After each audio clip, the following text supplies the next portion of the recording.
He's in his 80s and shows no sign of slowing down. In the world of rock and roll, Mick Jagger is one badass unicorn. Here's why we'll probably never see another one.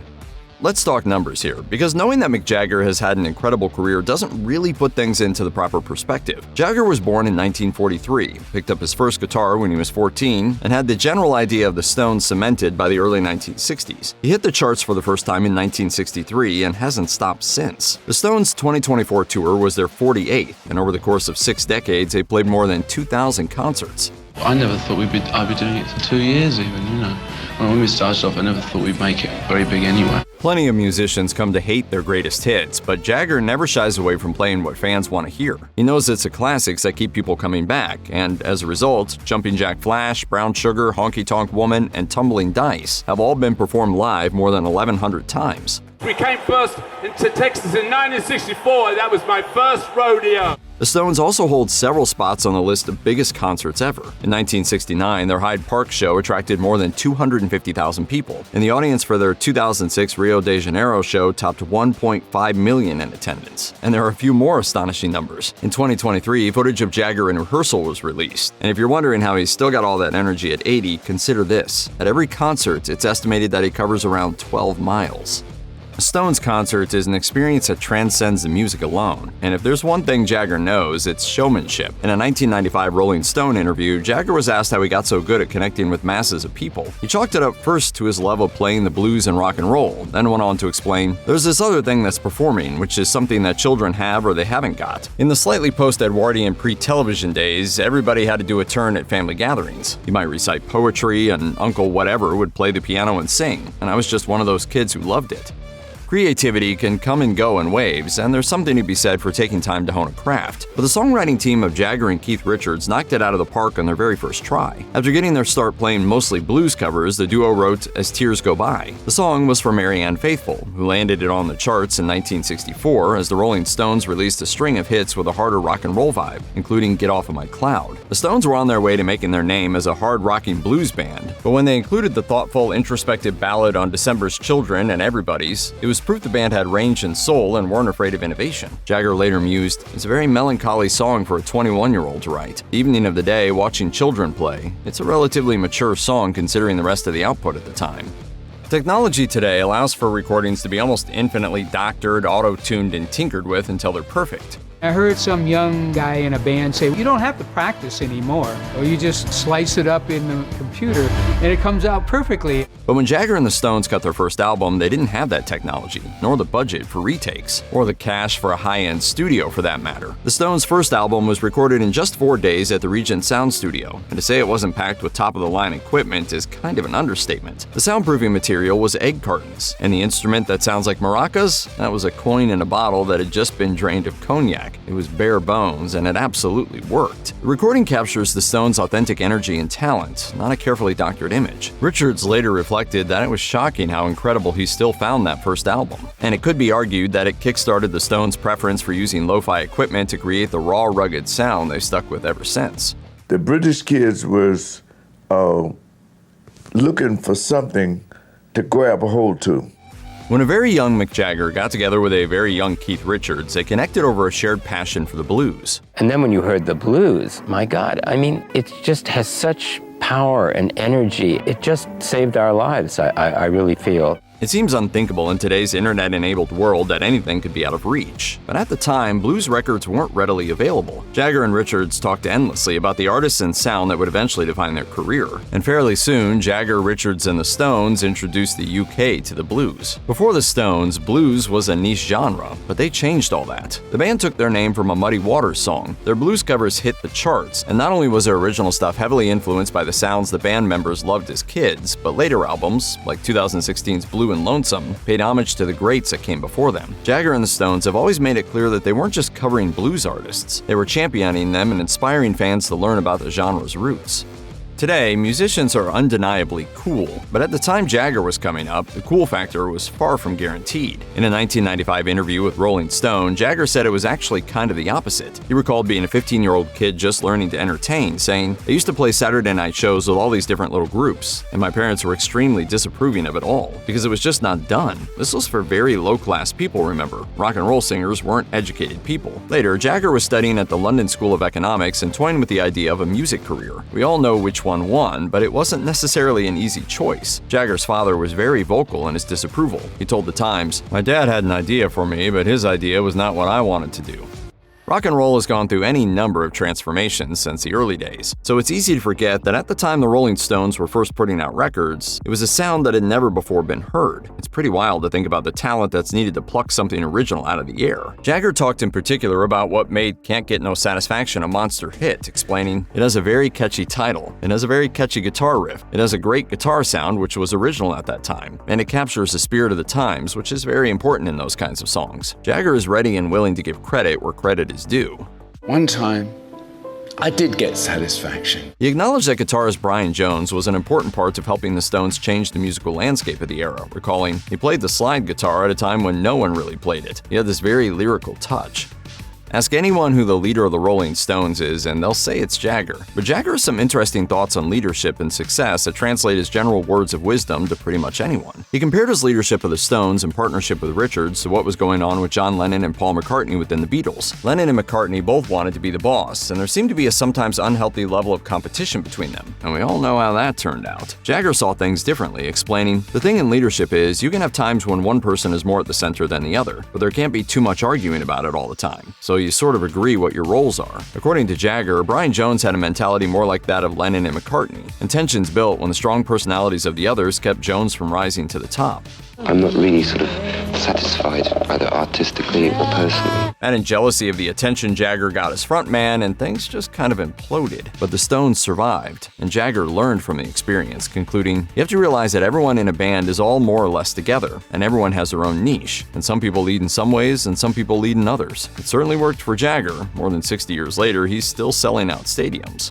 We must be doing something right. The world is never going to hear another voice like Mick Jagger's. No one's ever been mistaken for him, and even if you were blindfolded, as soon as he starts to sing, you know exactly who it is. In a Voodoo Lounge era interview with Hot Press, Jagger spoke a bit about how the personality behind a voice may be more important than perfection, saying, "You can have a great voice technically, but if there's a certain timbre of it that people don't recognize or don't like, that annoys people. But if you put enough energy into the delivery, it doesn't matter if you don't have such a fantastically technical voice." He went on to add that kind of distinctiveness is something you're born with. It can't be taught. There's been plenty of criticism of Jagger's voice over the years, and early reactions from record executives suggested that if the Stones wanted to make it, they needed to replace him. Thank the music gods that they didn't listen. But there's something else going on with Jagger's voice that sets him apart. Listen to the songs from the 60s, and then listen to 2023's Hackney Diamonds. And while the voice isn't quite the same, it's still 100% recognizable, distinct, and charismatic in a way that many older musicians can only dream of. Voices usually change, break, or weaken as singers age, but Jagger remains 100% full-strength Jagger.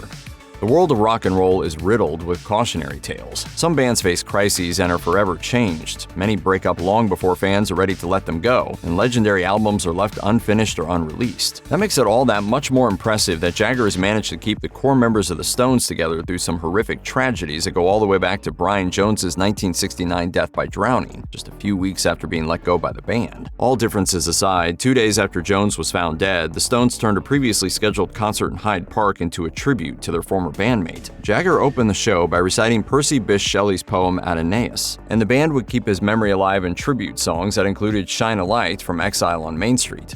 There's so many of you.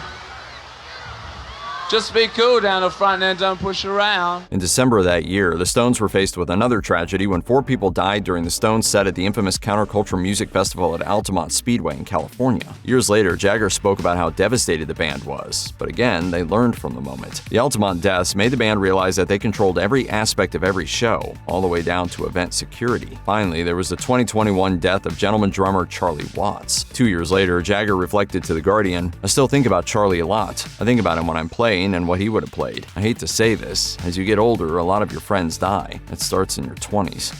Let's talk about the Stones' tongue and lips logo. It's iconic, and it began with Jagger, who wanted something simple but unmistakable. The band commissioned the design from an art student named John Pash. It was a brilliant idea, and while Jagger did come up with it, those lips aren't meant to be his at all. So where did the idea come from? Jagger told the Times of India that about the same time he was trying to come up with an idea for a logo, his brother gave him a book that included images of the goddess Kali. He recalled, "I saw this image of a disembodied tongue of Kali. I thought it would be an inspiration. It was a good call." That was 1970, and since then, the logo has gone through a few different incarnations, including a black version that was used after Watt's death. Pash sold the Stones a copyright back in 1982, and although it's impossible to calculate how much money the logo has earned for the band, it's believed that the number is in the hundreds of millions of dollars. There are a lot of groundbreaking musicians who are considered to have been ahead of their time, and in some cases that means they vanished into complete obscurity. But the opposite was true for Jagger and the Stones, and Jagger chalks it up to being in the right place at the right time. In the 21st century, fandoms are the norm, but it's actually a fairly recent phenomenon, and according to Jagger, the shift happened just in time for the world to notice they were doing something out of the box. He explained, "Before then, these things just happened, and that was the whole fun of it. It wasn't big companies merchandising things so much as people having their own little fashions and their own grooves. Popular culture just burgeoning on its own." But when the Beatles and the Stones hit, journalists started looking at pop culture phenomena as something worth reporting, which then turned things that might have previously been fairly niche into something global. Not only that, but the bad boy image of the Stones didn't fade away as so many pop culture phenomena do, because it fit perfectly with the mindset of the time. The 60s was a period of protests, rioting, social change, and wars that people didn't want to fight. And even though Jagger has repeatedly said that they never condoned violence, the band was uniquely poised to capture the feel of the decade. The Rolling Stones were often associated with some pretty dark stuff. Sympathy for the Devil was a massive hit. The album cover for Beggar's Banquet featured occult symbols. And of course, there was 1967's Their Satanic Majesty's Request. It's this particular body of work that's often credited as kicking off the entire aesthetic associated with heavy metal, and it might not have happened if it weren't for a book. That book was Mikhail Bulgakov's The Master and Margarita. One of the novel's main characters is a black cat/demon named Behemoth, who talks, walks upright, and can even shapeshift into human form for brief periods of time. Marianne Faithfull gave Jagger a copy as a gift, and it's been widely reported that this spawned not only an obsession with the occult and Satanism, but that particularly spooky selection from the Stones' catalog.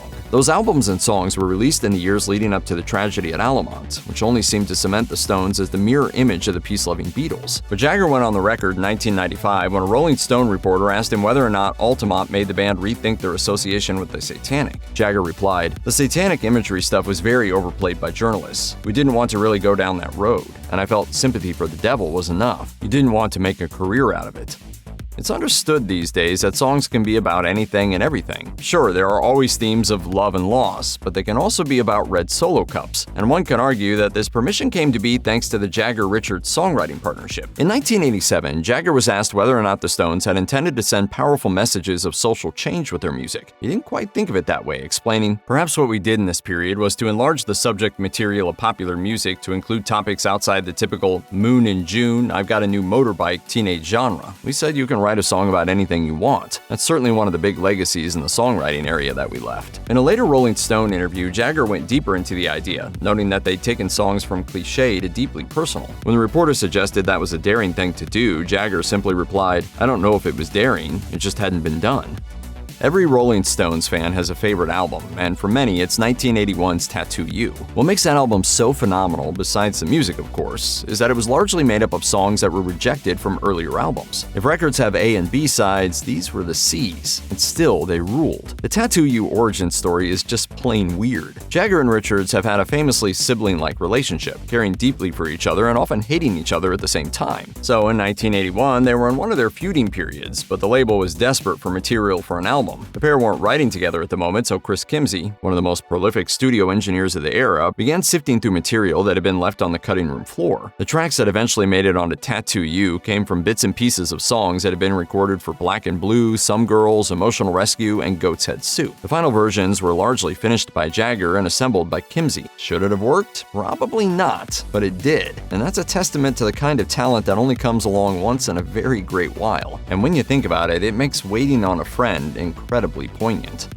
Competition might be the name of the game these days, or since forever in the music business where it feels like everyone wants the spotlight all to themselves. But musicians might consider taking a page from the book of Jagger. His willingness to share the spotlight has resulted in some epic collaborations, beginning with the hilarious and only mildly cheesy Dancing in the Street duet with David Bowie way back in 1985. He's also recorded with Tina Turner, Dave Grohl, and even sang backup on one of the most mysterious songs in rock history, Carly Simon's 1972 hit You're So Vain. Simon has been famously secretive about who the song is about, but she's been clear that it's not Jagger. Jagger has also teamed up with Peter Tosh, Muddy Waters, Eric Clapton, Bono, Pete Townsend, Lenny Kravitz. The list goes on and on. Jagger is also not afraid to step in when he's not the first choice. In 1984, the Jacksons released State of Shock with a Jagger-Michael Jackson duet. Jackson's first choice had been Freddie Mercury. There are plenty of musicians' feuds that have gotten wildly out of hand, and it's not really surprising. It's an industry filled with creative people, strong personalities, and cutthroat competition, after all. Ask anyone about the biggest rivals from the 1960s, and you're likely to hear the Rolling Stones versus the Beatles, but Jagger says that wasn't the case. The huge success of the Beatles and the image that the Beatles had required an opposite, and the Stones were perfect. Jagger believes the difference between the two bands was that the Stones came from the south of England while the Beatles were from the north. Jagger felt a kinship with John Lennon in particular, saying, "We all had a good relationship with John. He seemed to be in sympathy with our kind of music, so we used to go out to clubs a lot. We did a lot of hanging out. He was educated and very smart and cynical and funny and really amusing company." When asked about Lennon's death, he simply said, "I just felt very sad for the loss of someone that I loved very much." Various members of the Stones and the Beatles also collaborated musically. They shared songs like I Want to Be Your Man and even sang backup for each other. Jagger and Richards are both on All You Need Is Love, for example, and Ronnie Wood co-wrote songs with George Harrison. If you're of the mindset that all modern music sounds the same, you're not alone. A 2015 study by the Medical University of Vienna found that in the most recent years, music, from vocals to instrumental organizations, has been getting more formulaic and less complex. The idea is that people like things that they're familiar with, and familiar-sounding music will sell better. Add in the fact that sampling older songs for new compositions is becoming increasingly popular, and it becomes more and more unlikely that the next genre-smashing rock god is going to step up anytime soon. Ironically, it was in a 2015 interview with the Associated Press that Jagger gave the next generation of musicians his advice on staying relevant, saying, "You gotta bring a sense of uniqueness to every show you do. Even though it appears to everyone it's the same show, to yourself, it's always got something different and special about it." It's not an easy thing, but it seems to be second nature for Jagger. He's regularly cited as one of the hardest working people in the industry, and is well known for overseeing the development and release of a song from start to finish. Why? So everyone's contributions are heard loud and clear. When established musicians branch out from the genre they're known for, it can be controversial. There's perhaps no better example of that than Beyoncé's Cowboy Carter, which raised all kinds of questions about promotions, award show snubs, and what defines an album's genre. That's a criticism Jagger seems to have escaped, or at least successfully ignored, particularly when it comes to solo projects. And the same thing applies to the Rolling Stones. Most people will say they're a blues-inspired rock band, but they've also recorded some outstanding country songs. You may not have noticed it because they blend so seamlessly into the band's repertoire. But Wild Horses, Dead Flowers, Faraway Eyes, and Sweet Virginia are most definitely country songs. Deal with it. On the flip side, Jagger has also expressed his admiration for none other than Machine Gun Kelly and Youngblood. In a 2022 interview with The Independent, he said, "That kind of post-punk vibe makes me think there's still a bit of life in rock and roll." What happens to someone like yourself when you get old? When you get old, you're same as what happens to you, love. Mick Jagger turned 80 in 2023. When you think about all the musicians of his era who are long gone, it becomes even more incredible that Mick Jagger survived, and that he's been performing for a whopping 6 decades with the same onstage energy he had in the 1960s and 70s. Way back in 1994, when Jagger was still in his relatively youthful 50s, the press was commenting on the abnormal longevity of the Rolling Stones. Even then, Jagger noted that having spent so many years performing with the same people gave them something unique, explaining, "Intuition's just another word for a lot of experience that's stored, and then you don't have to intellectualize it anymore." All right, baby. We all need someone we can lean on. Andrew Watt produced the 2023 album Hackney Diamonds, and in an interview with The Guardian, he spoke a bit about watching the magic happen. According to Watt, the Jagger concert-goers see on stage is the same Jagger he saw in the studio. He described the chemistry between Jagger, Richards, and Wood, along with Watt's replacement Steve Jordan, saying, "The great thing about the Stones is how loose they are, how they speed up and slow down their internal heartbeat together. Will the world see that again? Probably not."